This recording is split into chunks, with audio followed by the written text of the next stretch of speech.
जय हिंद। तो आज की वीडियो में हम लोग खान सर का जो केमिस्ट्री फाउंडेशन फाउंडेशन कराया जाता है उसका पीडीएफ यानी कि बुक फॉर्मेट में अब आ गया है। तो इस वीडियो के माध्यम से हम लोग केमिस्ट्री का अध्ययन यानी कि रिवीजन करेंगे। लोग अध्ययन नहीं करते हैं, लोग अध्ययन तो खान सर कराते हैं यानी कि कॉन्सेप्ट और थ्योरी देकर। तो हम लोग ये सिर्फ रिवीजन करते हैं लोग। तो अभी हाल ही में उनका केमिस्ट्री फाउंडेशन समाप्त हुआ है। मैं जब ये वीडियो बना रहा हूँ यानी कि उसी या 1 या 2 दिन पहले केमिस्ट्री फाउंडेशन समाप्त हुआ है। तो अगर यह वीडियो आप लोग यानी कि अगर बुक नहीं पढ़ पा रहे हैं तो आप वीडियो देख के अपना रिवीजन कर सकते हैं। तो चलिए शुरू करते हैं लोग। पहला लेसन का नाम है हमारे आस-पास के पदार्थ। पहला लेसन का नाम क्या है? हमारे आस-पास के पदार्थ। रसायन शास्त्र यानी कि केमिस्ट्री। केमिस्ट्री क्या होता है?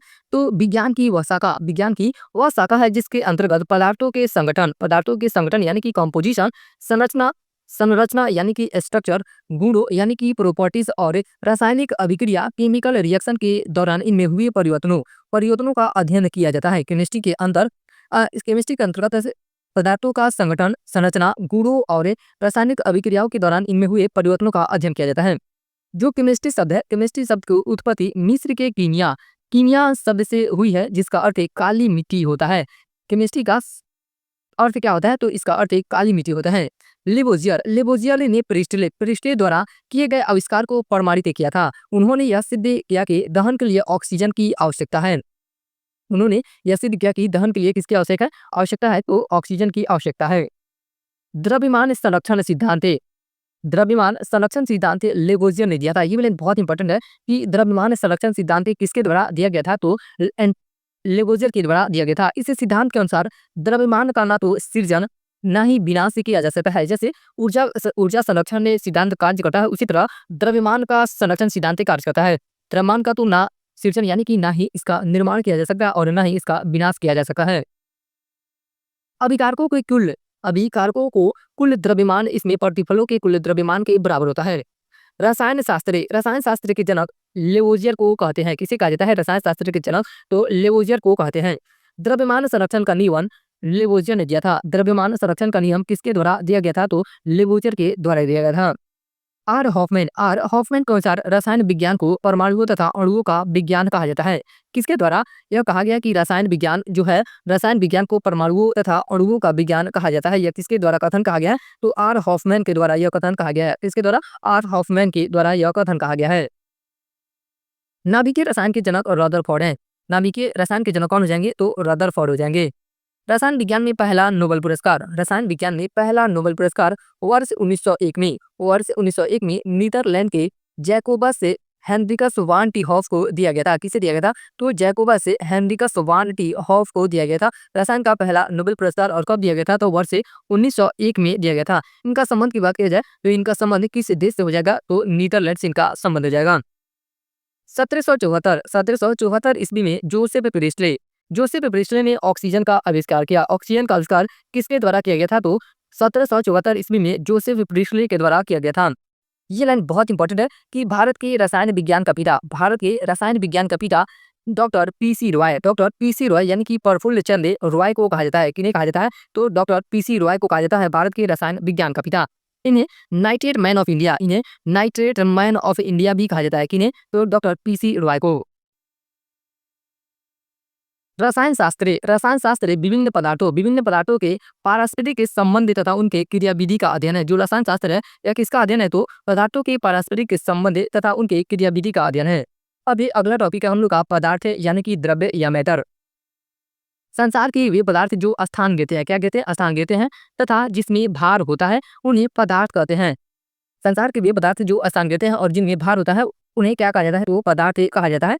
विश्व की सभी वस्तुएं पदार्थ है। विश्व की सभी वस्तुएं क्या है? तो पदार्थ है। किंतु जो प्रकाश है यह पदार्थ नहीं है क्योंकि इसमें भार नहीं होता है। प्रकाश में क्या नहीं होता है? तो भार नहीं होता है। पदार्थ की कई प्रकृति होती है।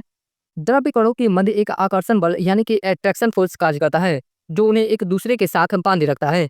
द्रव्यमान का निर्माण अत्यंत सूक्ष्म कणों यानी कि स्मॉल पार्टिकल से होता है। द्रव्यमान का निर्माण अत्यंत सूक्ष्म कणों से होता है। अगला टॉपिक है पदार्थ के कण यानी कि पार्टिकल्स ऑफ मैटर। परमाणु परमाणु क्या होता है? एटम शब्द ग्रीक भाषा के एटोमस शब्द से निकला है। जो एटम शब्द है वह कहाँ से निकला है? तो ग्रीक भाषा के एटोमस शब्द से निकला है। यानी कि एटम शब्द ग्रीक भाषा के एटोमस शब्द से लिया गया है जिसका अर्थ है अविभाज्य होता है। इसका अर्थ क्या होता है एटोमस का? तो इसका अर्थ है अविभाज्य होता है। तत्व का वह सूक्ष्म पर जो स्वतंत्र अवस्था में नहीं पाई जाती है तथा रासायनिक अभिक्रिया में भाग ले सकती है, परमाणु कहते हैं। अगला है अणु यानी कि मोलिक्यूल्स। अणु किसी तत्व अथवा यौगिक का वह सूक्ष्म कण है, जो दो या दो से अधिक के परमाणु से मिलकर बना होता है। यह प्रकृति में स्वतंत्र अवस्था में पाया जाता है। यह जो है अणु, यह प्रकृति में किस अवस्था में पाया जाता है? तो स्वतंत्र अवस्था में पाया जाता है। एग्जाम्पल के तौर पे देख सकते हैं लोग कि हाइड्रोजन मिलके किसका निर्माण करता है?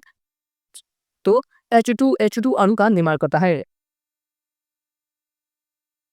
अब है पदार्थ यानी कि मैटर का वर्गीकरण।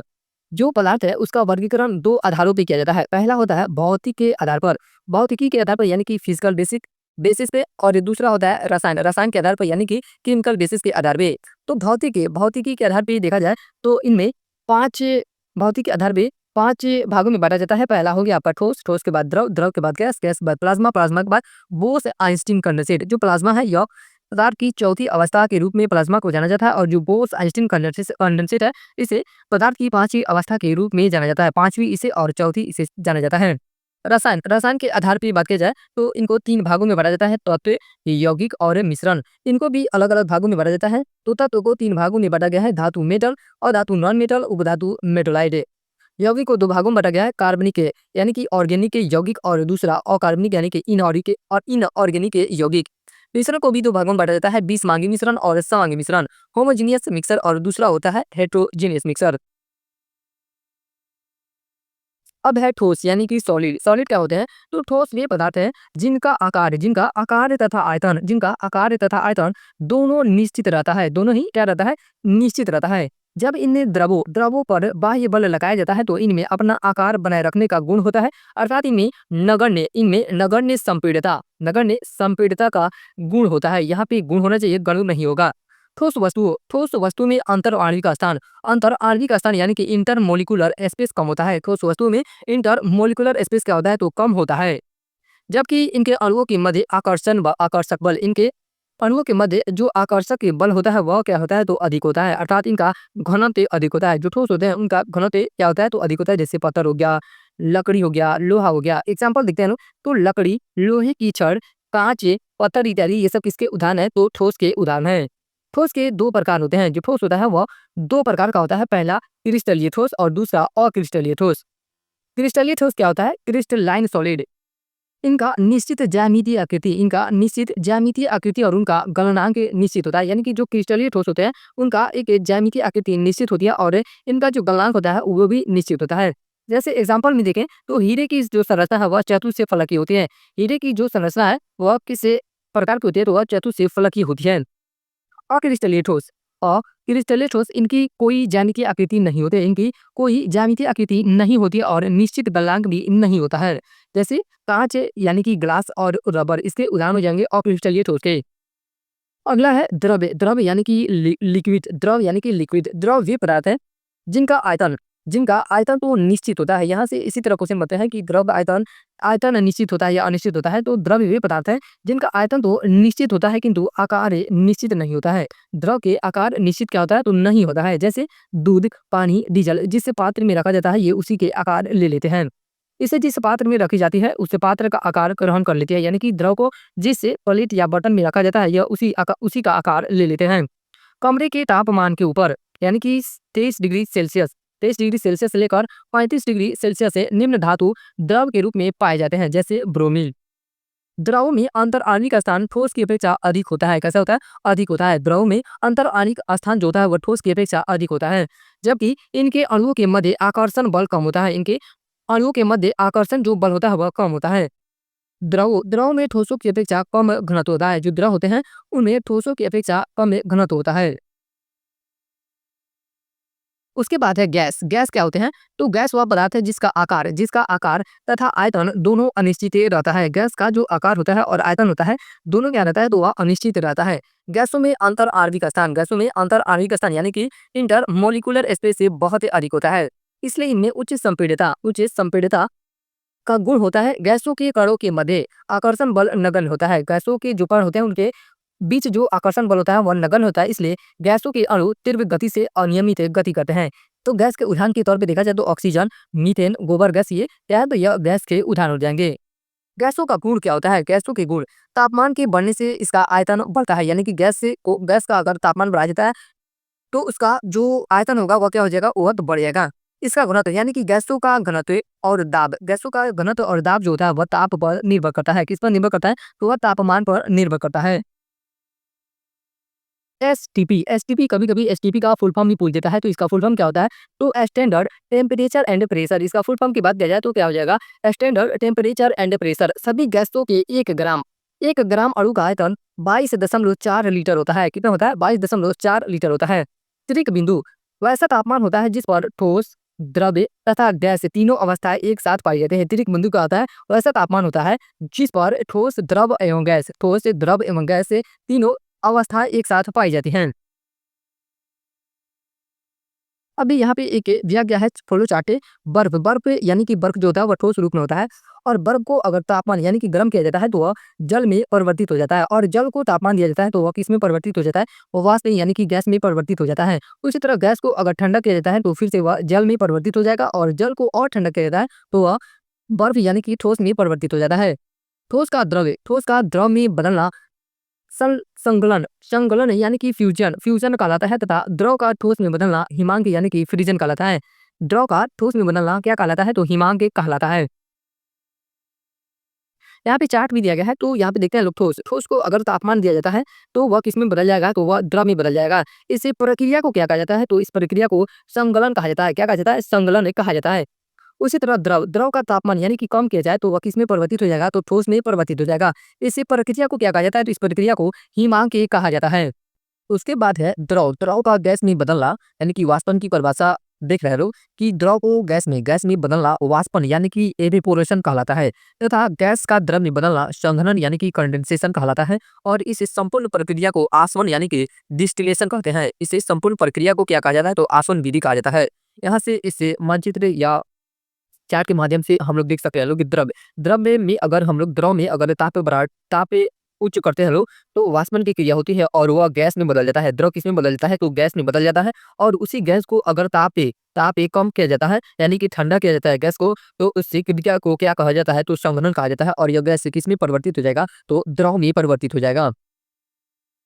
ठोस का सीधे गैस में बदल जाना ऊर्ध्वापातन सब्लिमेशन कहलाता है। ये लाइन बहुत इंपॉर्टेंट है कि ठोस होता है उसका सीधे गैस में यानी कि ठोस को ना ही द्रव में बदलता है और ना उसके बाद यानी कि इसकी जो अभी ऊपर हम लोग देखे हैं कि ठोस जो होता है, बर्फ जो होता है वो पहले तरल में बदलता है यानी कि द्रव में बदलता है, उसके बाद गैस में बदलता है। लेकिन यहाँ पे क्या हो रहा है कि ठोस से सीधे गैस में परिवर्तित हो जा रहा है, जिसे ऊर्ध्वापातन। ठोस का सीधे गैस में बदल जाना ऊर्ध्वापातन यानी कि सब्लिमेशन कहलाता है, और गैस का सीधे ठोस में बदल जाना निक्षेपण डिपोजिशन कहलाता है। गैस का सीधे ठोस में बदल जाना क्या कहलाता है? तो निक्षेपण कहलाता है। जो ठोस पदार्थ होते हैं उस पे अगर हम लोग ताप देंगे लोग तो वह किस में परिवर्तित हो जाएगा? तो गैस में परिवर्तित हो जाएगा। इसे क्या कहा जाता है? तो इसे ऊर्ध्वापातन कहा जाता है।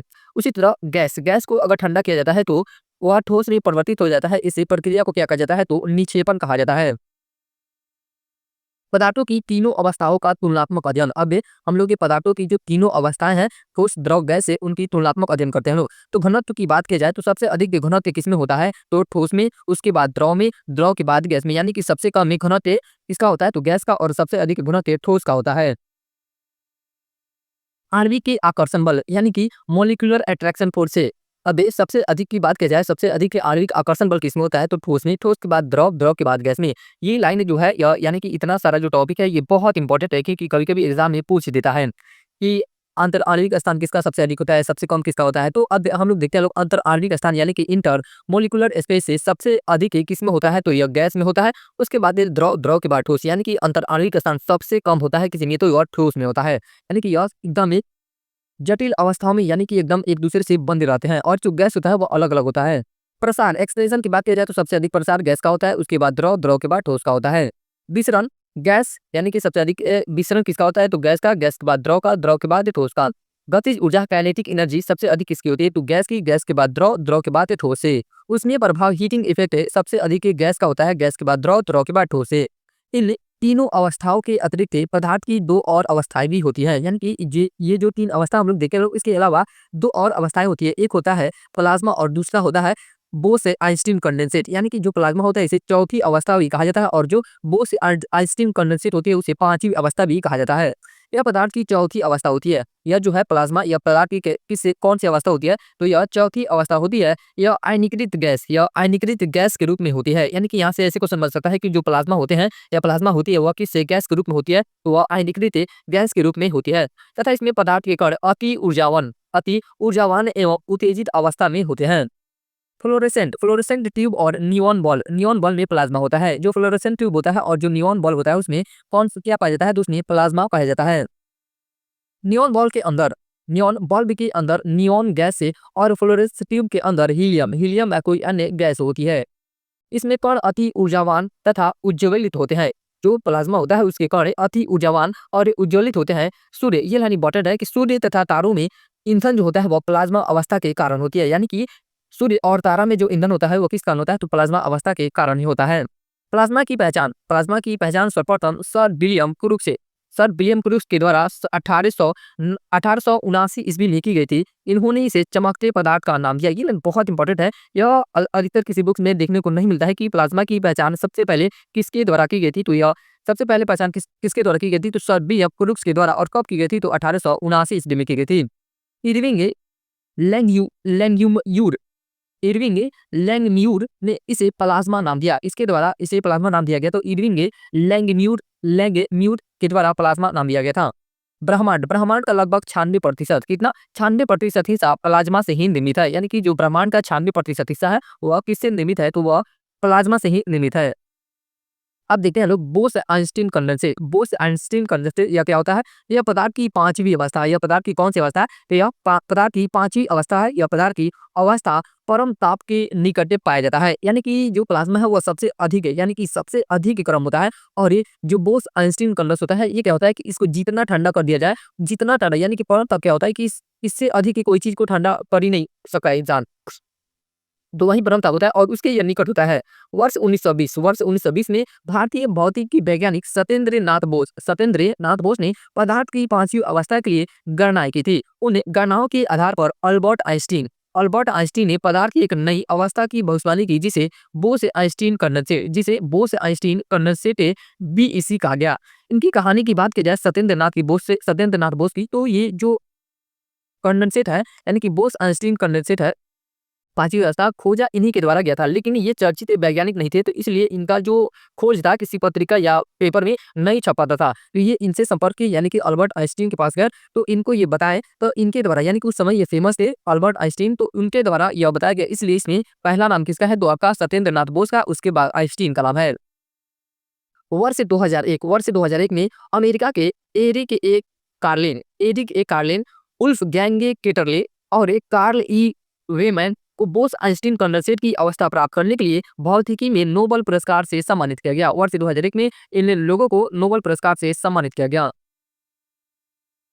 अब यहाँ पे एक फ्लो चार्ट दिया गया है। यहाँ पे बता रहा है कि जो द्रव्य होता है वह पदार्थ होता है। यानी कि द्रव और पदार्थ क्या होता है? तो दोनों बराबर होते हैं। लेकिन अगर द्रव्य और द्रव की बात की जाए तो यह होता है आपका तरल अवस्था में। जैसे इसका उदाहरण की बात किया जाए तो जल हो जाएगा। और इसके उदाहरण की बात की जाए द्रव्य तो कोई भी वस्तु हो जाएगी, कॉपी हो गया, कलम हो गया, ये सब क्या होता है? तो द्रव्य, अनाज हो गया।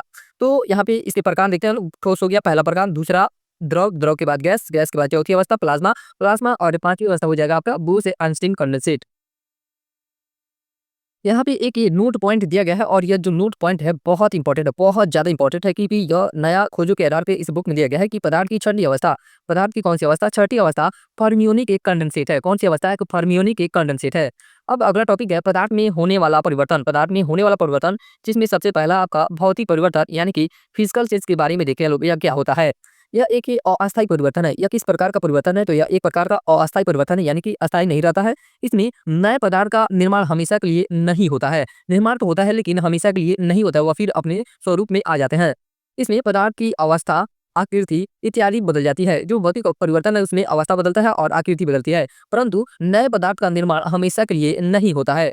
एग्जाम्पल के तौर पे बात की जाए तो पानी का बर्फ में बदलना यह किसका उदाहरण है? तो भौतिक परिवर्तन का उदाहरण है। एग्जाम में जो होता है किसी भी एग्जाम में, कॉम्पिटेटिव एग्जाम में की बात की जाए तो यह परिभाषा नहीं पूछता है, लेकिन ये जो एग्जाम्पल होते हैं, एग्जाम्पल देता है कि पानी का बर्फ में बदलना किस प्रकार का परिवर्तन है, भौतिक है या रासायनिक परिवर्तन है। नमक का जलीय विलयन, ये भी आपका भौतिक परिवर्तन हो जाएगा, और बर्फ का पिघलना, ये भी किसका उदाहरण है, तो भौतिक परिवर्तन का उदाहरण है। उसके बाद अगला परिवर्तन है रासायनिक परिवर्तन। रासायनिक परिवर्तन यानी कि केमिकल एक्सचेंज है।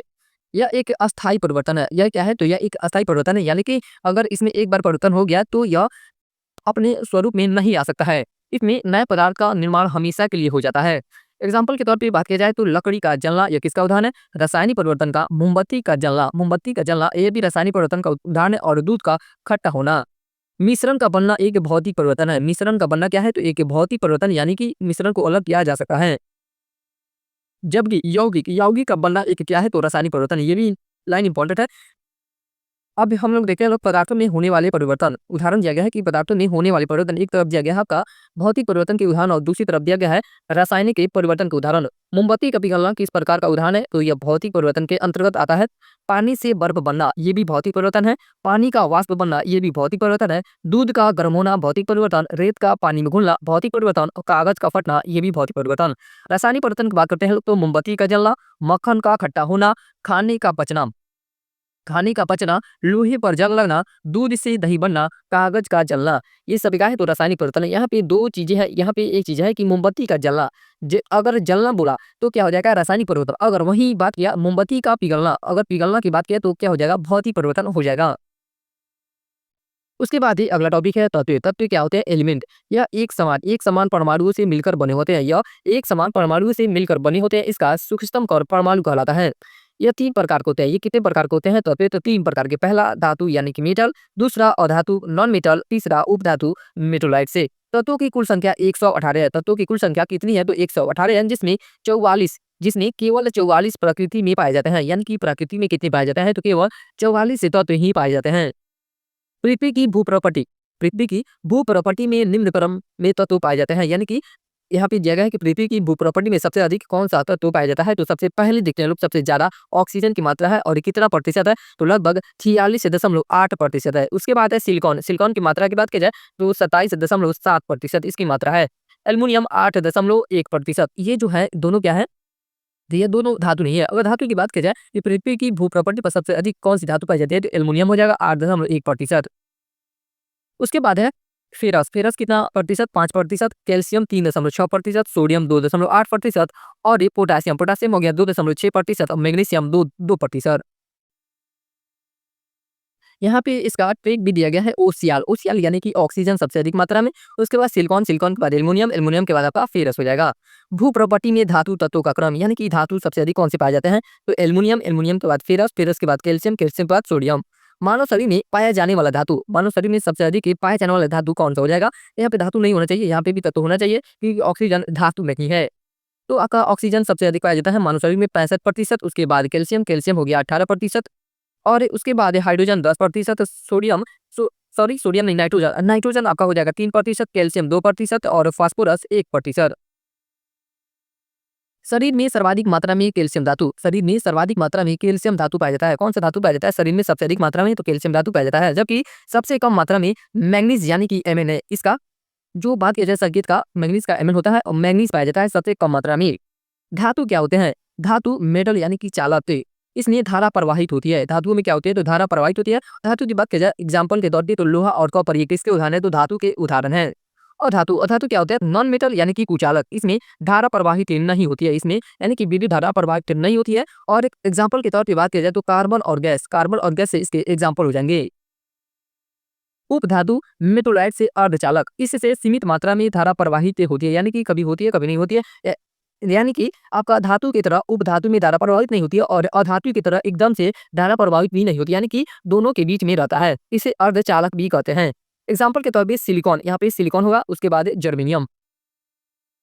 प्रथम निर्मित तत्व कौन सा है, तो प्रथम निर्मित तत्व पोलोनियम है। प्रथम निर्मित तत्व की बात की जाए तो पोलोनियम हो जाएगा। ब्रह्मांड में सबसे अधिक मात्रा में पाए जाने वाला तत्व हाइड्रोजन है। ब्रह्मांड में सबसे अधिक मात्रा में पाए जाने वाला तत्व कौन है, तो हाइड्रोजन है। वायुमंडल में सबसे अधिक मात्रा में पाए जाने वाला तत्व आपका नाइट्रोजन हो जाएगा। मानव में सबसे अधिक मात्रा में पाए जाने वाला तत्व ऑक्सीजन है। मानव में सबसे अधिक मात्रा में पाया जाने वाला तत्व ऑक्सीजन है। पृथ्वी की भू प्रॉपर्टी यानी कि अर्थ क्रस्ट में सबसे अधिक पाया जाने वाला तत्व ऑक्सीजन हो जाएगा। उसके बाद है अगला टॉपिक है यौगिक यौगिक क्या होते हैं?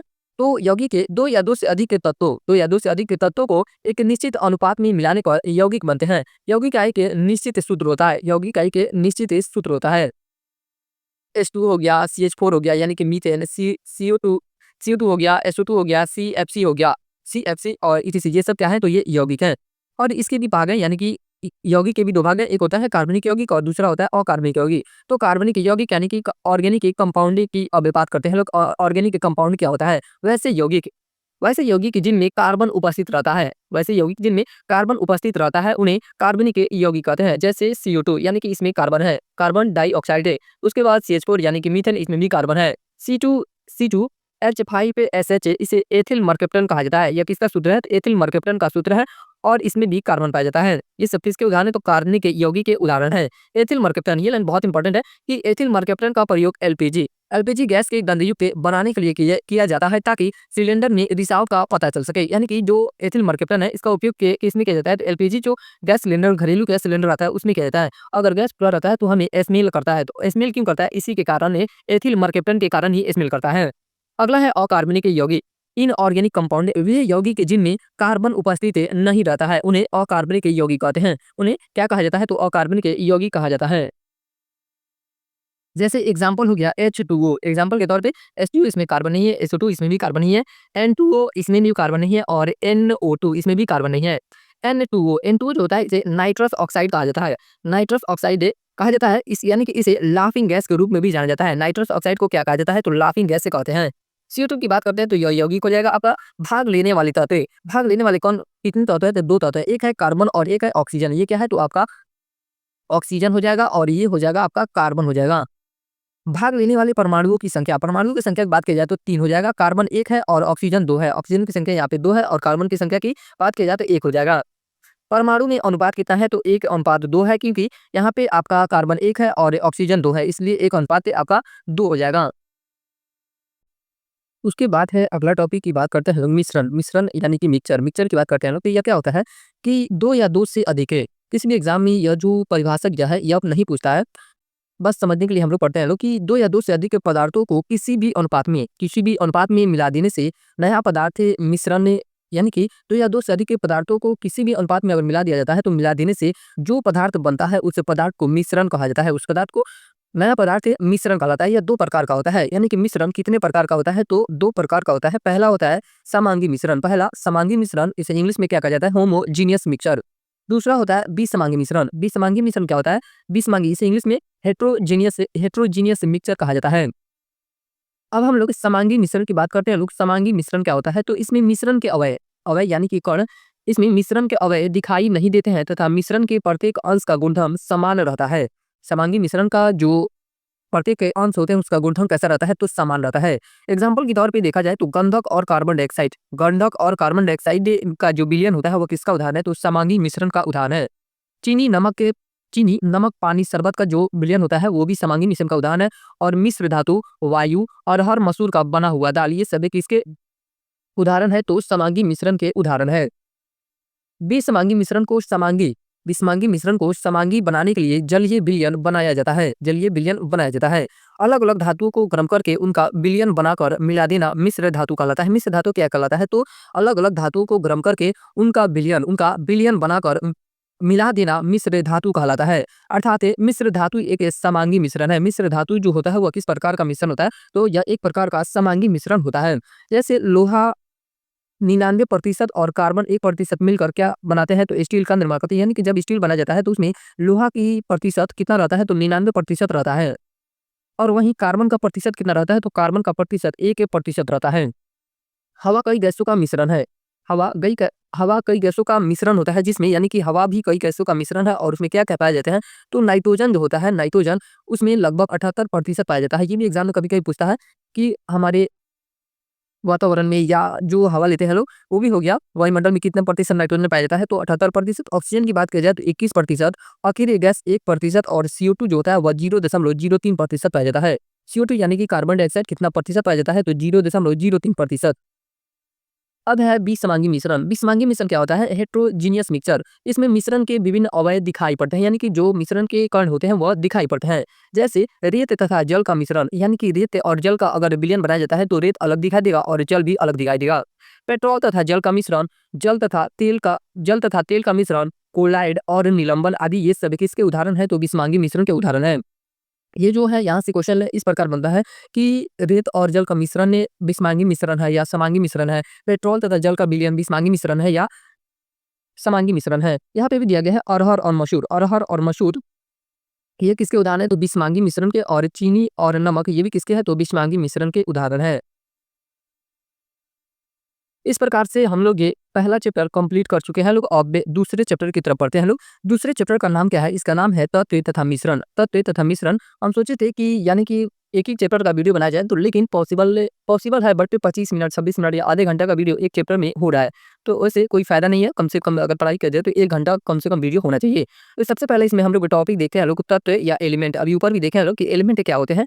एक समान परमाणुओं के समूह को तत्व कहते हैं। एक समान परमाणुओं के समूह को क्या कहा जाता है? तो तत्व कहते हैं। तत्व परमाणुओं से मिलकर बना है। जो तत्व होते हैं वो किससे मिलकर बने होते हैं? तो परमाणुओं से मिलकर बना होता है। अब तक 118 तत्वों की खोज हो चुकी है, जिसमें 94 तत्व सीधे प्रकृति द्वारा प्राप्त हुए हैं, यानी कि सीधे प्रकृति के द्वारा प्राप्त हुए हैं, प्रकृति द्वारा प्राप्त हुए हैं। तथा 24 तत्वों को प्रयोगशाला में बनाया गया है। ये जो यहाँ पे तत्व के बारे में दिया गया ये इंपॉर्टेंट है कि अब तक के कितने तत्वों की खोज हो चुकी है? तो 118 तत्वों की खोज हो चुकी है। और उसमें से कितने प्रकृति द्वारा यानी कि नेचर के द्वारा हमें मिला है? तो 94 तत्व प्राप्त हुए हैं। और उसमें से बनाया कितने तत्वों को हो गया है? 118 में से तो 24 तत्वों को प्रयोगशाला में ही बनाया गया है। सभी 118 तत्व व्यवस्थित रूप से आवर्त सारणी यानी कि पीरियोडिक टेबल में मिलते हैं। अब हम लोग देखते हैं लोग पदार्थ और उसकी रासायनिक अवस्था और भौतिक अवस्था, और वह विद्युत का कुचालक होता है या चालक होता है। तो ऑक्सीजन की बात की जाए ये भी तत्व है और लोहा भी तत्व है। तो ऑक्सीजन की बात की जाए तो रासायनिक के रूप इसका क्या है? तो रासायनिक रूप तत्व है। और भौतिक अवस्था यह किस रूप में होता है? तो यह गैस की अवस्था में होता है। और यह अधातु होता है, यानी कि विद्युत का चालन नहीं कर पाता है, तो इसे कुचालक भी कहा जाएगा। लोहा रासायनिक रूप में तत्व होता है। रासायनिक रूप से क्या है? तो यह तत्व है। और यह भौतिक रूप से ठोस होता है। लोहा भौतिक रूप से कैसा होता है? तो ठोस होता है। और यह धातु यानी कि इसमें विद्युत का प्रवाह हो सकता है, तो इसलिए यह चालक के अंतर्गत यानी कि चालक का भी उदाहरण है या चालक होता है। पारा ये भी इसका रासायनिक रूप क्या है? तो तत्व है। और भौतिक रूप द्रव है। भौतिक रूप क्या है? तो द्रव है, धातु है। और यह भी चालक यानी कि विद्युत का चालन करता है। सिलिकॉन ये भी तत्व है रासायनिक रूप पे। और यह भौतिक रूप में कैसा होता है? तो ठोस होता है। उपधातु है और इसे अर्धचालक है। ये अर्धचालक की श्रेणी में आता है। सिलिकॉन और यह उपधातु है। तत्वों को 3 भागों में बांटते हैं। तत्वों को कितने भागों में बांटा गया है? तो इसे 3 भागों में बांटा गया है। आपका पहला हो गया धातु मेटल और धातु नॉन मेटल। तीसरा हो गया उपधातु मेटलॉइड। अब धातु की बात करते हैं लोग। धातु क्या होते हैं? मेटल क्या होता है? तो धातुएं इलेक्ट्रॉन त्याग करके धनायन बन जाती हैं। जो धातुएं होती है वह इलेक्ट्रॉन त्याग करके क्या बन जाती हैं? तो धनायन बन जाती है। इसकी बाह्यतम कक्षा में 1 2 3 ये लाइन बहुत इंपॉर्टेंट है कि धातुओं की बाह्यतम कक्षा में कितने इलेक्ट्रॉन होते हैं? तो 1 2 3 इलेक्ट्रॉन होते हैं। हाइड्रोजन की बाह्यतम कक्षा में 1 इलेक्ट्रॉन होते हैं। हाइड्रोजन की बाह्यतम कक्षा में कितने इलेक्ट्रॉन होते हैं? तो 1 होते हैं। होते हुए भी वह धातु नहीं बल्कि अधातु है। ये आपका अपवाद है हाइड्रोजन। धातु वे तत्व हैं जिनसे विद्युत धारा प्रवाहित हो जाती है। 91 तत्व धातु है, यानी कि 118 तत्वों में से कितने तत्व धातु हैं? तो 91 तत्व जो है धातु है। धातु में निम्नलिखित गुण पाए जाते हैं। अब ये धातु के गुण देखते हैं लोग, कौन कौन से गुण उसमें पाए जाते हैं। पहला गुण है इनका आयनन विभव, विद्युत ऋणात्मकता तथा इलेक्ट्रॉन बंधुता तीनों ही बहुत ही कम होता है, जिस कारण ये आसानी से इलेक्ट्रॉन त्याग देते हैं और धारा बहने लगती है। ये जो गुण दिया गया है ये बहुत इंपॉर्टेंट है, क्योंकि कभी-कभी एग्जाम में ऐसे बीपीएससी हो गया या लॉन्ग फॉर्मेट पे जब क्वेश्चन बनता है तो ऐसे ही पूछता है कि धातु के आयनन विभव कम होता है या ज्यादा होता है। विद्युत ऋणात्मक धातु का विद्युत ऋणात्मकता जो होता है वो कम होता है या ज्यादा होता है। उसी टाइप के क्वेश्चन इलेक्ट्रॉन बंधुता पे भी बनते हैं। दूसरा गुण क्या है कि इनमें एक धात्विक की चमक पाई जाती है। यह चमक मुक्त इलेक्ट्रॉनों के कारण होती है। धातु में एक धातु की चमक पाई जाती है और ये जो चमक होती है किस कारण होती है? तो मुक्त इलेक्ट्रॉनों के कारण होती है। यह कमरे के तापमान पर ठोस अवस्था में होती है। जो धातु होती है वो कमरे के तापमान पर किस अवस्था में पाई जाती है? तो ठोस अवस्था में पाई जाती है। लेकिन एक अपवाद है जो पारा होता है, वह कमरे के ताप पर ठोस अवस्था में नहीं बल्कि तरल अवस्था में पाया जाता है। किस अवस्था में पाया जाता है? बल्कि यह तरल अवस्था में पाया जाता है। पारा को सिल्वर भी कहा जाता है। अब ये चौथा गुण है कि ये अघातवर्धनीय होते हैं, अर्थात इनको पीटने पर फैलते हैं, जिससे इनको चादर के रूप में दिया जाता है। यानी कि अघातवर्धनीय का मतलब क्या हो गया कि अगर सोना का कोई भी अगर बिस्किट है, तो उसे काट-काट के या पीट-पीट के जो ज्वेलरी बनता है तभी बनाया जाता है। अगर वो पीटने लायक नहीं होते तो यह क्या होता, ज्वेलरी नहीं बन पाता। इसलिए क्या होते हैं, धातु जो होते हैं अघातवर्धनीय होते हैं। उसके बाद अगला गुण है ये तन्य होते हैं। ये क्या होते हैं, धातु तन्य होते हैं, अर्थात इन्हें खींचकर तार बनाया जा सकता है। जैसे कॉपर का तार बनता है, सिल्वर का तार बनता है, तो ये क्या होते हैं, तन्य होते हैं। ये ऊष्मा तथा विद्युत के सुचालक होते हैं। ये ऊष्मा तथा विद्युत के क्या होते हैं, तो सुचालक होते हैं। इनका घनत्व उच्च होता है। धातु का घनत्व कैसा होता है, तो उच्च होता है। इनका गलनांक, धातु का गलनांक तथा क्वथनांक बहुत अधिक होता है। यह वायु तथा जल में रखने पर संक्षारित यानी कि नष्ट होने लगते हैं, क्योंकि ये ऑक्सीजन से क्रिया करके ऑक्साइड बना लेते हैं। एग्जाम्पल देखते हैं लोग, धातुओं के एग्जाम्पल कौन कौन से हुए, तो आपका Fe यानी कि लोहा, एल्यूमिनियम, तांबा, सोडियम, कैल्शियम, पोटेशियम, बेरियम आदि ये सब क्या है, तो ये धातु के उदाहरण है। धातुओं के ऑक्साइड स्वाद में कड़वे होते हैं, अर्थात ये क्षारीय होते हैं। ये लाइन बहुत इंपॉर्टेंट है कि जो धातु के ऑक्साइड होते हैं वह किस प्रकार के होते हैं, तो वह क्षारीय होते हैं। अपवाद के रूप में देखा जाए तो एल्युमिनियम, जिंक का ऑक्साइड उभयधर्मी होते हैं। एल्युमिनियम और जो जिंक का ऑक्साइड होता है वह कैसा होता है, तो उभयधर्मी होता है, यानी कि क्षारीय नहीं होते हैं। धातु जब अम्ल से क्रिया करते हैं तो हाइड्रोजन गैस से मुक्त करते हैं। यहाँ पे देखते हैं लोग, अभिक्रिया दिया गया है तो जेडन आपका धातु हो गया, और ये हो गया H2SO4 यानी कि सल्फ्यूरिक अम्ल से अभिक्रिया किया कराया जा रहा है, तो यहाँ पे क्या प्राप्त हो रहा है, ZnSO4 प्राप्त हो रहा है, और यहाँ पे हाइड्रोजन मुक्त हो रहा है। क्या मुक्त हो रहा है, तो हाइड्रोजन मुक्त हो रहा है। मानव शरीर में सबसे अधिक मात्रा में पाया जाने वाला धातु या तत्व कैल्शियम है। मानव शरीर में सबसे अधिक मात्रा में पाया जाने वाला कौन सा धातु है, तो सबसे अधिक हमारे शरीर में कैल्शियम में पाया जाता है। सबसे हल्की धातु की बात किया जाए तो यह लिथियम है, सबसे हल्की धातु। सबसे भारी धातु की बात किया जाए तो यह ओशियम है। और इस भविष्य का धातु टाइटेनियम को कहा जाता है। भविष्य का धातु किसे कहा जाता है, तो टाइटेनियम को कहा जाता है। सबसे कठोर धातु प्लेटिनम है। सबसे कठोर धातु की बात किया जाए तो कौन हो जाएगा, आपका प्लेटिनम हो जाएगा। उसके बाद अगला टॉपिक है अधातु यानी कि नॉन मेटल। अब नॉन मेटल की बात करते हैं लोग। नॉन मेटल क्या होते हैं, अधातु ये इलेक्ट्रॉन ग्रहण करके ऋणायन बनाने की प्रवृत्ति रखते हैं। जो अधातु होते हैं वह इलेक्ट्रॉन ग्रहण करके ऋणायन बनाने की प्रवृत्ति रखते हैं। अधातु विद्युत तथा ऊष्मा के कुचालक होते हैं। अधातु क्या होते हैं, तो विद्युत तथा ऊष्मा के कुचालक होते हैं। अधातुओं से विद्युत धारा प्रवाहित नहीं होती है। अधातुओं से विद्युत धारा प्रवाहित नहीं होती है। जैसे अपवाद के रूप में एक दिया गया है, जो ग्रेफाइट होता है, ये अधातु होता है, लेकिन इसमें विद्युत धारा प्रवाहित होती है। ग्रेफाइट में विद्युत धारा प्रवाहित होती है। ग्रेफाइट आपको देखने को मिल जाएगा, जो पेंसिल होता है, पेंसिल का अंदर जो लिखने वाला भाग होता है, वो किसका बना होता है, तो यह ग्रेफाइट का बना होता है। 20 तत्व अधातु यानी कि 118 तत्वों में से कितने तत्व जो है अधातु है, तो 20 तत्व। सभी गैस से अधातु होते हैं। जितने सारे गैस होते हैं वो क्या होते हैं, तो वो अधातु होते हैं। उसके बाद है अधातु। अधातुओं के निम्नलिखित गुण होते हैं। इनके गुणों को देखते हैं लोग। तो पहला गुण क्या करे कि अधातुओं का आयनन विभव, विद्युत ऋणात्मकता तथा इलेक्ट्रॉन बंधुता तीनों ही उच्च होता है। और वहीं धातु की बात करें तो उसमें तीनों ही कम होता है। आयनन विभव, विद्युत ऋणात्मकता तथा इलेक्ट्रॉन बंधुता अधातु में तीनों ही उच्च होता है, जिस कारण ये इलेक्ट्रॉन त्यागते नहीं है। जिस कारण क्या करते हैं, ये इलेक्ट्रॉन त्यागते नहीं है, बल्कि ग्रहण करते हैं और धारा नहीं बढ़ती है। अगला है इनमें किसी भी प्रकार की धात्विक चमक नहीं होती है। अधातु में किसी भी प्रकार का धात्विक चमक नहीं पाया जाता है। ये अघात वर्धनीय तथा तन्य नहीं होते हैं। जो अधातु होते हैं ये अघात वर्धनीय और तन्य दोनों नहीं होते हैं। ये विद्युत तथा ऊष्मा के कुचालक होते हैं, यानी कि विद्युत और ऊष्मा में इनमें यानी कि विद्युत का प्रवाह और ऊष्मा का प्रवाह अधातु में नहीं होता है। इनका घनत्व गलनांक और क्वथनांक कम होता है। अधातु का गलनांक, क्वथनांक और घनत्व कम होता है। इनका ऑक्साइड स्वाद में खट्टा तथा अम्लीय होता है। ये भी लाइन इंपॉर्टेंट है आपका कि अधातु जो होती है उनका ऑक्साइड स्वाद में तो खट्टा होता है, लेकिन अधातु का ऑक्साइड अम्लीय होता है। किस प्रकार का होता है, तो अम्लीय होता है। यह वायु तथा जल में रखने से प्रभावित नहीं होती है। ये इनको अगर वायु तथा जल में रख दिया जाता है तो प्रभावित नहीं होती है। एग्जाम्पल के तौर पे देखा जाए तो सभी गैसें अधातु हैं, जैसे सल्फर, फास्फोरस, कार्बन इत्यादि। ये सभी किसके उदाहरण है, तो अधातु के उदाहरण है। अब यहाँ पे कुछ नोट पॉइंट दिया गया है। अब इन नोट पॉइंट को देखते हैं लोग। कार्बन में धातु तथा अधातु दोनों का गुण देखा जाता है। जो कार्बन होता है उसमें धातु तथा अधातु दोनों का गुण देखा जाता है, क्योंकि धातु इलेक्ट्रॉन को त्याग देते हैं और अधातु इलेक्ट्रॉन को ग्रहण कर लेते हैं। जो धातु होते हैं इलेक्ट्रॉन को क्या करते हैं, तो त्याग देते हैं, और अधातु जो होते हैं इलेक्ट्रॉन को ग्रहण कर लेते हैं। कार्बन के बाहरी कक्षा में 4 इलेक्ट्रॉन होते हैं। कार्बन के बाहरी कक्षा में कितने इलेक्ट्रॉन होते हैं, तो 4 इलेक्ट्रॉन होते हैं। यह दोनों का काम करता है।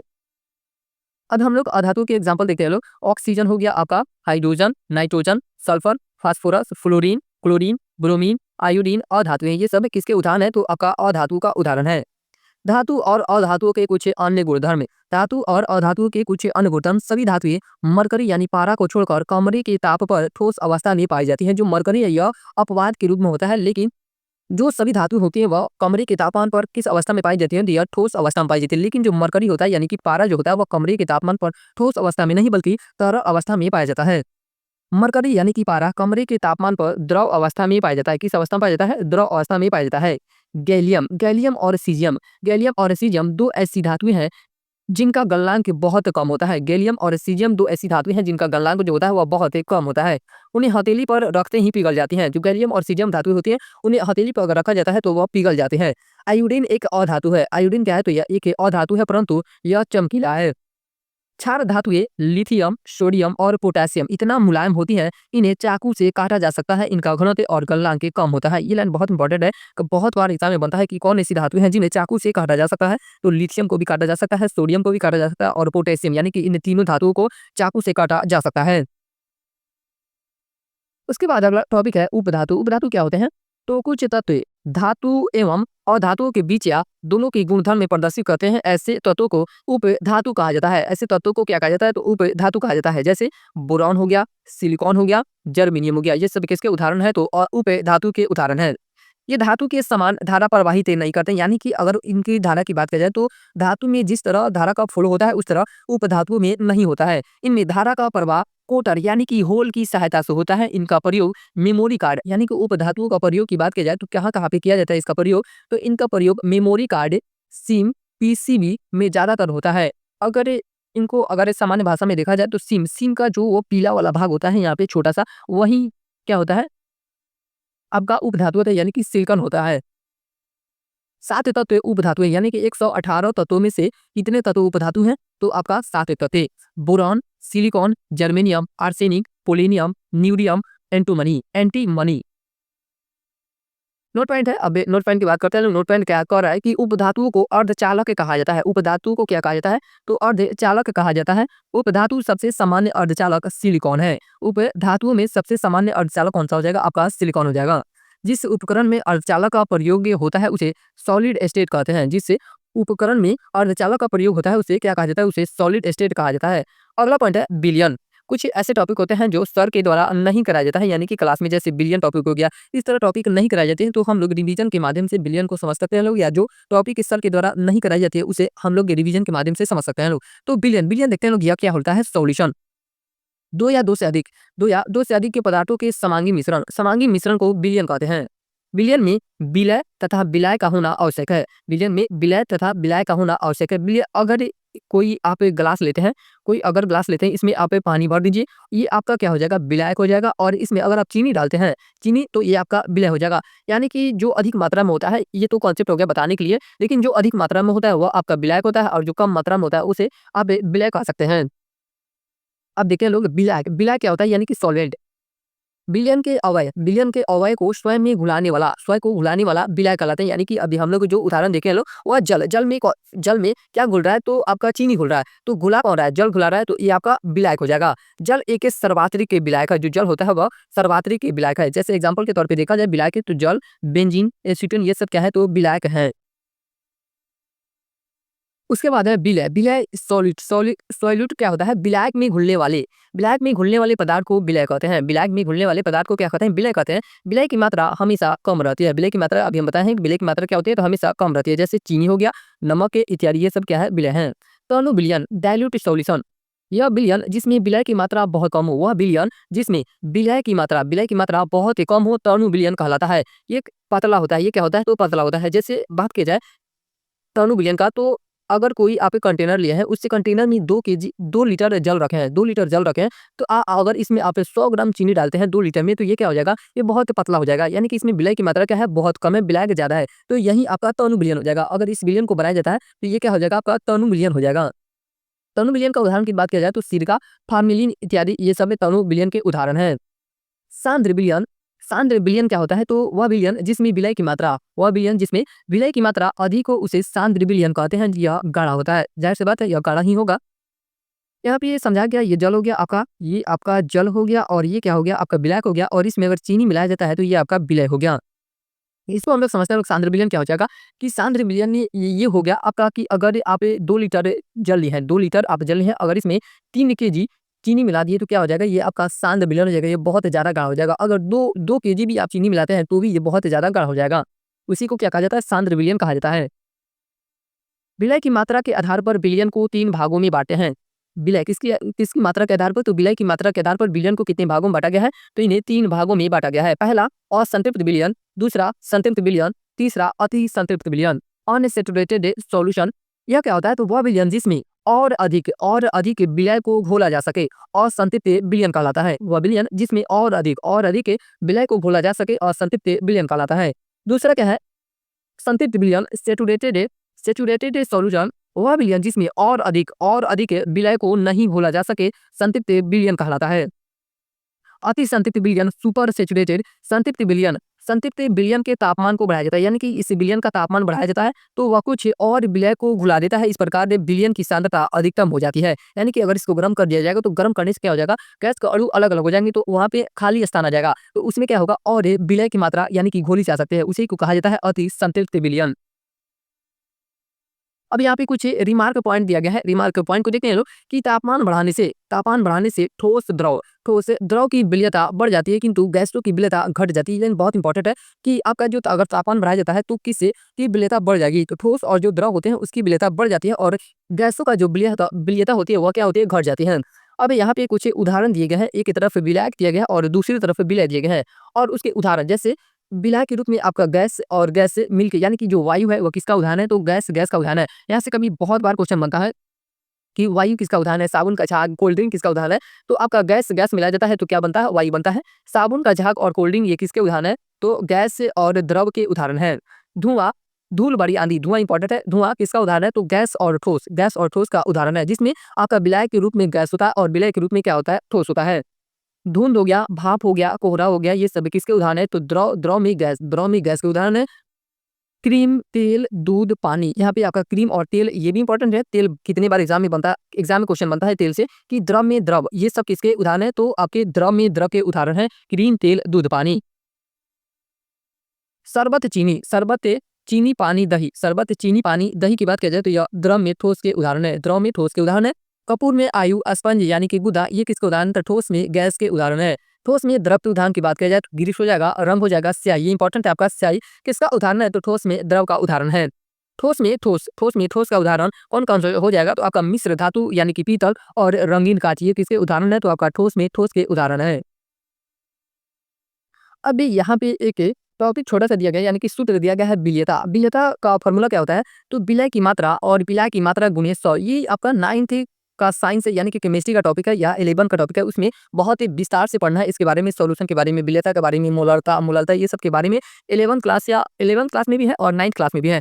यहाँ पे विलयता निकालने की बात के क्वेश्चन दिया गया है। यहाँ पे क्वेश्चन है कि 5 केजी जल में, कितने जल में, 5 केजी जल नहीं होगा, पर लीटर होगा, 5 लीटर जल में 2 केजी चीनी मिलाया गया है, विलयता ज्ञात करें। तो विलयता का यहाँ पे सूत्र दिया गया है, तो विलय की मात्रा, तो विलय कितना है आपका, 2 केजी चीनी है, विलय कितना है, 5 लीटर जल है, तो विलयता का सूत्र क्या हो जाएगा आपका, विलय की मात्रा 2 केजी है और विलय की मात्रा 5 केजी है और गुणे 100, तो इसका आंसर क्या हो जाएगा, 40 इसका आंसर हो जाएगा।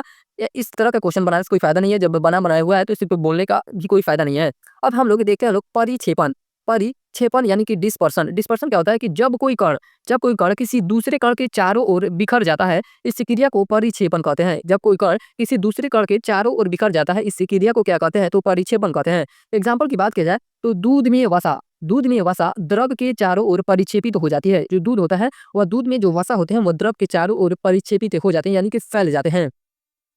निलंबन सस्पेंशन क्या होता है कि वह विस्मांगी घोल जो ठोस द्रव में परिक्षेपित हो जाता है, निलंबन कहलाता है। इसमें कण का आकार 10 के पावर -5 सेंटीमीटर से बड़ा होता है। ये लाइन बहुत इंपॉर्टेंट है कि निलंबन के कण के आकार होते हैं वो कितने से बड़े होते हैं, तो 10 के पावर -5 सेंटीमीटर से बड़ा होता है, जिस कारण इसे नंगी आंखों से देखा जा सकता है, किंतु यह छन्ना पत्र यानी कि फिल्टर पेपर पर फ़िल्टर पेपर को पार नहीं कर पाता है, क्योंकि यह अपेक्षाकृत बड़ा होता है। निलंबन जो होता है वह अस्थायी होता है। निलंबन यह कैसा होता है, तो यह अस्थायी होता है।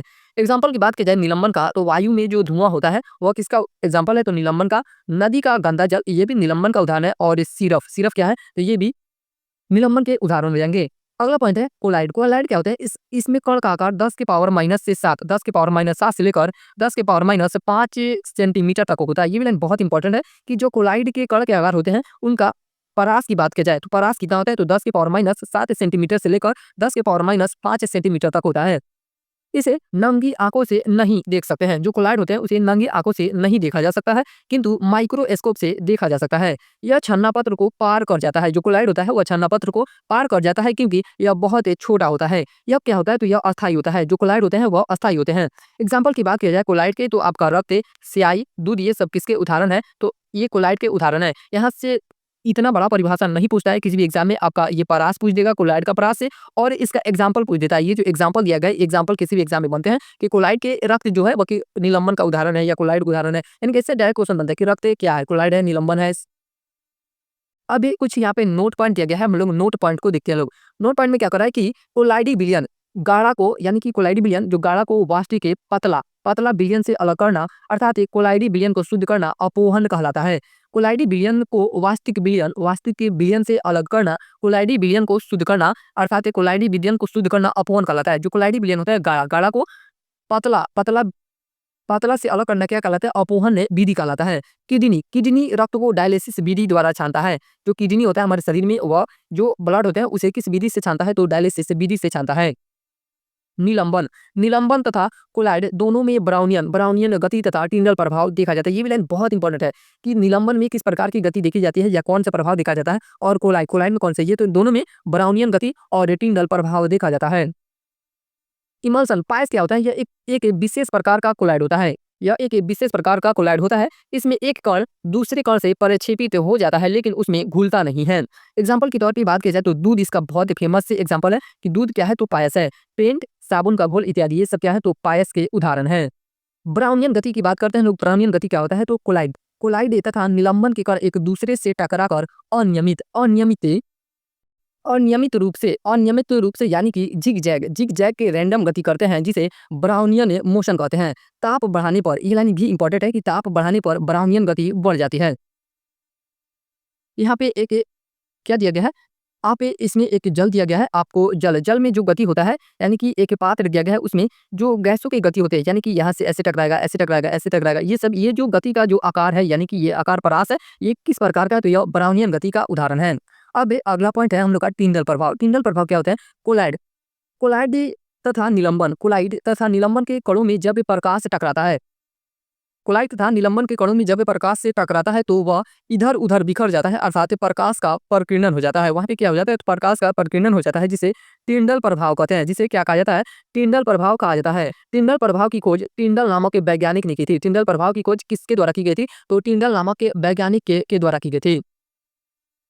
टिंडल प्रभाव को दर्शाने वाले कोलाइड के उदाहरण, टिंडल प्रभाव को दर्शाने वाले कौन कौन से कोलाइड है उसके उदाहरण देखते हैं लोग। तो दूध हो गया आपका, फेस क्रीम, कोहरा, बादल, कुहासा, धुआं, shaving cream, milk of magnesia, कीचड़, जेली, पनीर, मक्खन, ये सब क्या है, तो टिंडल प्रभाव को दर्शाते हैं। ये सब जितने सारे उदाहरण हम लोग देखे हैं लोग, ये टिंडल प्रभाव को दर्शाते हैं। बिलियर सॉल्यूशन, इससे ऊपर हम लोग को पढ़ना चाहिए था, लेकिन अभी हम लोग को मिल रहा है। इसके कण का आकार 10 की पावर माइनस 7 मीटर से कुछ कम होता है। ये परास इंपॉर्टेंट है, इसके लिए बिलियन बिलियन का जो कण का आकार होता है 10 की पावर माइनस 7 मीटर से कुछ ही कम होता है। इसे हम नंगी आंखों से नहीं देख सकते हैं, और ना ही इसे हम माइक्रोस्कोप से देख सकते हैं। यह क्या होता है, तो वह अस्थायी होता है। बिलियन के जो कण होते हैं, बिलियन जो होता है वह अस्थायी होता है। एग्जाम्पल की बात किया जाए तो चीनी पानी का जो घोल है वह किसका उदाहरण है, आपका सॉल्यूशन का उदाहरण है। उसके बाद अगला टॉपिक है बिलियन की सांद्रता। बिलियन की सांद्रता इकाई विलायक का मतलब हो गया 1 लीटर। 1 लीटर में उपस्थित विलय की मात्रा को सांद्रता कहते हैं। 1 लीटर कोई पात्र है, अगर 1 लीटर आप इसमें जल लिए हैं, 1 लीटर आप जल लिए हैं, और इस जल में आप 100 ग्राम अगर चीनी लिए हैं, तो इसका क्या हो जाएगा, इसका सांद्रता हो जाएगा। सांद्रता का यहाँ पे आपका फॉर्मूला दिया गया है, सांद्रता बराबर होता है विलय विलय बटा विलायक के। अब यहाँ पे एक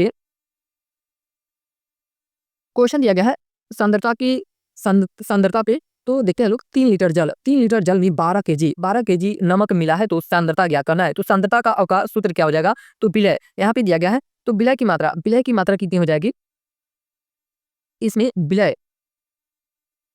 तो जो यहाँ पे जल है, जल आपका विलायक हो जाएगा, जल क्या हो जाएगा आपका विलायक हो जाएगा और जो नमक है ये आपका नमक क्या हो जाएगा विलय हो जाएगा। तो इसका आंसर 4 केजी हो जाएगा। अगर इसे एकदम में शॉर्ट मेथड में तो ऐसे निकालना होगा, अगर बेसिक मेथड से निकालना होगा तो 3 लीटर यानी कि 12 केजी नमक मिला है, तो 1 लीटर को निकालने के लिए आप 12/3 करेंगे तो 4 केजी या 4 लीटर आएगा। सांद्रता को व्यक्त करने की कई विधियां हैं, सांद्रता को व्यक्त करने की बहुत सारी विधियां हैं, जिसमें सबसे पहला विधि आपको देखने को मिलता है मोलारता। ये 11th क्लास का टॉपिक है, उसमें बहुत ही व्याख्या से पढ़ाया जाता है। तो मोलारता क्या होता है किसी बिलियन की इकाई आयतन वही 1 लीटर, 1 लीटर में मोलों की संख्या मोलारता कहलाती है। मोलारता का सूत्र है, अगर आपको सूत्र याद है तो कोई भी क्वेश्चन बन सकता है मोलारता पे सांद्रता पे। तो मोलारता का सूत्र क्या होता है मोल बटा आयतन। ये जो आयतन होता है यह लीटर में होता है, किसमें होता है यह लीटर में होता है। मोल आगे निकालने का सूत्र भी मिलेगा आपको, मोल कैसे निकाला जाता है।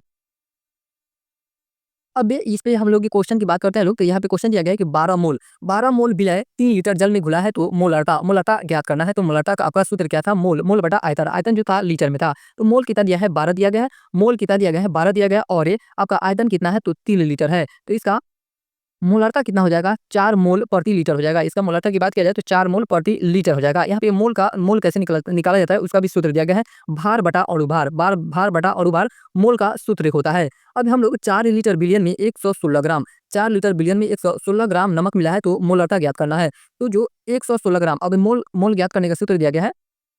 तो नमक यहाँ पे थोड़ा सा ट्रिकी क्वेश्चन है। यहाँ पे नमक को आप अणुभार निकालेंगे यानी कि मोल निकालेंगे, तो नमक का सूत्र होता है NaCl का अणुभार निकाला जाए तो अणुभार परमाणु भार से निकाला जाता है। तो आपका सोडियम का परमाणु भार 23 होता है। इसे याद नहीं किया जाता है, लगभग इसके डबल यानी कि परमाणु संख्या के डबल होते हैं कोई भी परमाणु भार, कुछ अपवाद होता है। सोडियम का आपका परमाणु संख्या 11 होता है, 11 दूना 22, ये आपका अपवाद में आ जाएगा 23 होता है, लेकिन याद हो जाते हैं। उसके बाद है क्लोरीन का आपका 17 होता है परमाणु संख्या, और इसका अणुभार की बात की जाए तो आपका 35 हो जाएगा। इन दोनों को मिला के 58 होगा। ये क्या हो गया आपका अणुभार हो गया, ये आपका अणुभार हो गया। अब हम लोग देखते हैं लोग यहाँ पे भार कितना दिया गया है 116 ग्राम दिया गया है भार। अब यहाँ से हम लोग मोल निकालेंगे, क्या निकालेंगे मोल निकालेंगे। तो मोल का सूत्र क्या था तो भार कितना है आपका 116 ग्राम भार है, और अभी हम लोग ये अणु भार निकाले हैं लोग, तो अणु भार कितना निकाले हैं तो 58 निकाले हैं। इसको अगर काट कूट किया जाएगा तो कितना आएगा 2 आंसर आएगा, यानी कि मोल हम लोग का अब निकल गया 2। मोल की संख्या कितनी हो गई है आपका 2 हो गया है। अब हम लोग मोलारता निकालेंगे। अब क्या निकालेंगे अब मोलारता निकालेंगे। तो यहाँ पे मोलारता का सूत्र मोल बटा आयतन होता है, ये जो आयतन लीटर में होता है। तो मोल कितना निकाले हैं लोग तो 2, और जो यानी कि आयतन दिया गया है यह 4 लीटर। तो इसका आंसर क्या हो जाएगा 0.5 मोल प्रति लीटर हो जाएगा। 0.5 मोल प्रति लीटर इसका सही आंसर हो जाएगा। उसी तरह यहाँ पे अगला क्वेश्चन है 5 नंबर क्वेश्चन दिया गया है कि 5 लीटर बिलियन यानी कि शरबत में 180 ग्राम ग्लूकोज मिला है। यहाँ पे ग्लूकोज का अनुपात निकाला है। यहाँ पे भी थोड़ा सा अंदर टाइप का क्वेश्चन दिया है। तो ग्लूकोज मिला है तो मोलारता ज्ञात करना है। यहाँ पे भी मोल का सूत्र है भार बटा अणुभार। तो अणुभार पहले निकालेंगे लोग। आपका कार्बन कितना है तो 6, कार्बन का परमाणु संख्या कितना होता है आपका 6 होता है, और अणुभार की बात करें तो 12। तो 12 गुणे 6, ये कार्बन की संख्या 6 है, इसलिए यहाँ पे 12 गुणे 6 किया गया है। उसके बाद हाइड्रोजन की परमाणु संख्या 1 होती है, तो हाइड्रोजन कितना है तो 12 है। उसी तरह ऑक्सीजन का परमाणु संख्या आपका 8 होता है, और अणुभार कितना हो जाएगा तो आपका परमाणु भार कितना हो जाएगा 16 हो जाएगा। यहाँ पे ऑक्सीजन की संख्या 6 है, इसलिए 16 गुणे 6 किया गया है। सबको निकाला जाएगा तो इसका अणुभार कितना हो जाएगा 180 हो जाएगा, यानी कि ग्लूकोज का अणुभार कितना होता है 180 होता है। तो भार कितना दिया गया आपका 180 ग्राम दिया गया है, और मोल की अगर मोल निकाला जाए तो आपका यानी कि दोनों 180 है, 180 है, तो मोल की संख्या 1 हो जाएगा। मोल की संख्या कितना हो जाएगा 1 है। अब हम लोग मोलारता निकालते हैं लोग। तो मोल कितना आया है 1 आया है, और आयतन कितना था तो 5 लीटर था। तो 1/5 इसका आंसर हो जाएगा 0.2 मोल प्रति लीटर। इसका आंसर हो जाएगा मोलारता इतना आएगा। अभी अगला टॉपिक है मोललता यानी कि मोललिटी। ये क्या होता है विलायक की इकाई द्रव्यमान में मोल की मात्रा को मोललता कहते हैं। मोललता का सूत्र क्या होता है तो मोल मोल बटा विलायक का द्रव्यमान। ये क्या होता है किसमें होता है केजी में होता है, और जो हम लोग मोलारता देखे हैं उसमें क्या था तो यह लीटर में था। फर्क नहीं पड़ता है कि केजी का विमान आपका 1000 ही होता है ग्राम, और लीटर का विमान आपका 1000 मिलीलीटर होता है। अब इस पे क्वेश्चन देखते हैं लोग मोललता पे। 3 मोल विलय 15 केजी जल में मिला है, तो मोललता ज्ञात करें। तो मोललता का सूत्र दिया गया है, तो आपका मोललता का सूत्र हो जाएगा मोल कितना दिया गया है आपका 3 दिया गया है। मोल की संख्या आपका 3 दिया गया है, और ये विलायक का द्रव्यमान कितना है तो 15 केजी है। तो 15 केजी यहाँ से आपका आ जाएगा 0.2 मोल पर केजी आंसर हो जाएगा। 0.2 0.2 मोल पर केजी इसका मोलालता आंसर हो जाएगा। अगला क्वेश्चन है 7वां नंबर क्वेश्चन देखते हैं लोग। 7वां नंबर क्वेश्चन कर रहा है कि 20 केजी नमक यानी कि NaCl पानी के बिलियन में 5.8 केजी नमक के मिला है, तो मोलालता ज्ञात करना है। तो हम लोग ये पीछे मोल का सूत्र देख चुके हैं लोग। मोल का सूत्र क्या होता है, तो भार बटा अणुभार होता है। यहाँ पे जो 58 दिया गया है, 58 ये आपका NaCl का अणुभार है। किसका अणुभार है? NaCl का अणुभार है। और भार कितना दिया गया है? आपका 5.8 केजी। इसे अगर पॉइंट हटाया जाएगा तो 5800 हो जाएगा। तो मोल इससे मोल कितना निकला, तो आपका 100 मोल प्राप्त हो गया। अब ये मोलालता निकालना है, तो मोलों की संख्या आपका 100 हो जाएगा और विलायक का द्रव्यमान यानी कि केजी में दिया है, तो कितना केजी है विलायक का द्रव्यमान, तो 20 केजी है। तो इसका आंसर की बात की जाए तो 5 मोल पर केजी हो जाएगा। 5 मोल पर केजी हो जाएगा। इसमें कुछ समझने वाला है नहीं, सारा फॉर्मूला सारा सॉल्यूशन दे दिया गया है। अब आगे देखते हैं लोग नॉर्मलता। नॉर्मलता क्या होता है? यह घोल के 1 लीटर में, यह घोल के 1 लीटर में विलय पदार्थ के ग्राम की संख्या होता है, इसे नॉर्मलता कहा जाता है। नॉर्मलता का सूत्र क्या होता है? मात्रा गुणे 100 और तुल्यांकी गुणे आयतन इसका सूत्र होता है। अब आप लोग अगर कंपटीशन में पूछेंगे लोग ये सूत्र कैसे आया, तो ये बताना पॉसिबल नहीं है, क्योंकि ये 11th क्लास में आपको पढ़ना था। अब हम लोग 8वां नंबर इसी आधार पे नॉर्मलता पे क्वेश्चन देखते हैं लोग कि नॉर्मलता का क्वेश्चन कैसे सोल्व किया जाता है। अभी 8वां नंबर क्वेश्चन की बात करते हैं लोग कि NaOH के 2 ग्राम को 250 ml द्रव्य में मिलाया गया है, तो नॉर्मलता ज्ञात करें। नॉर्मलता ज्ञात करने से पहले हम लोग को तुल्यांकी भार निकालना पड़ेगा। तो अणु भार और संयोजकता निकालते हैं हम लोग। अणु भार और संयोजकता, NaOH का अणु भार आपका हो जाएगा, सोडियम का आपका परमाणु भार 23 और आपका ऑक्सीजन और हाइड्रोजन मिलकर कितने, यानी कि इसका आपका हो जाएगा अणु भार 40, इसका अणु भार हो जाएगा। तो इस प्रकार तुल्यांकी भार कितना आ जाएगा? 40 आ जाएगा। अब नॉर्मलता निकालते हैं। नॉर्मलता का सूत्र क्या होता है? मात्रा गुणे 100 और तुल्यांकी भार गुणे आयतन। अब हम लोग यहाँ पे ऊपर देखें लोग, तो मात्रा कितना दिया गया था, तो 2 दिया गया था। और यहाँ पे जो 100 है, 100 यहाँ पे 1000 क्यों हो जा रहा है? क्योंकि यह 250 ml में दिया गया है। और जो हम लोग को यहाँ पे आयतन की बात करना है, ये लीटर में ही करना है। किस में करना है? लीटर में। तो ये ऊपर एक जीरो चला जाएगा, तो ये लीटर में परिवर्तित हो जाएगा, इसलिए यहाँ पे 2 गुणे 1000 दिया गया है। तो इसे अगर आप लोग ये गुना भागा करेंगे तो आंसर कितना आ जाएगा? 0.2 N, यानी कि नॉर्मलता आ जाएगा। उसी तरह यहाँ पे 9 नंबर क्वेश्चन दिया गया है कि 49 ग्राम H2SO4 यानी कि सल्फ्यूरिक अम्ल को 500 ml द्रव्य मिलाया गया है, तो नॉर्मलता ज्ञात करना है। यहाँ पे भी तुल्यांकी भार निकालना है। H2SO4 का अणु भार, आपका H2SO4 का अणु भार कितना हो जाएगा? अणु भार आपका 58 हो जाएगा और तुल्यांकी भार ज्ञात किया जाएगा तो 49 हो जाएगा अणु भार। यहाँ पे एक टॉपिक आप लोग को खटक रहा होगा कि संयोजकता यहाँ पे दिया गया है कि संयोजकता कहाँ से आ रहा है, तो आगे हम लोग टॉपिक में देखेंगे लोग संयोजकता क्या होता है। तो आप लोग बस यहाँ पे सॉल्यूशन कर लें कि इसका आपका अणु भार कितना आ जाएगा, तो 49 आ जाएगा। अणु भार तो 58 होगा, लेकिन तुल्यांकी भार की बात किया जाए तो आपका 49 हो जाएगा। अब नॉर्मलता का सूत्र यहाँ पे दिया गया है मात्रा गुणे 100 और तुल्यांकी गुणे आयतन। यहाँ पे भी 500 ml में दिया गया है। किस में दिया गया है? 500 ml में दिया गया है, इसलिए यहाँ पे 1000 गुना है। तो इसका आंसर क्या हो जाएगा? 2 नॉर्मलता हो जाएगा इसका आंसर। तो इस प्रकार हम लोग ये 2 चैप्टर समाप्त कर चुके हैं लोग केमिस्ट्री का और ये अगले चैप्टर का, यानी कि इसी तरह 2-2 करके वीडियो अपलोड करेंगे। अगर आप लोग को वीडियो अच्छा लगे तो लाइक करें।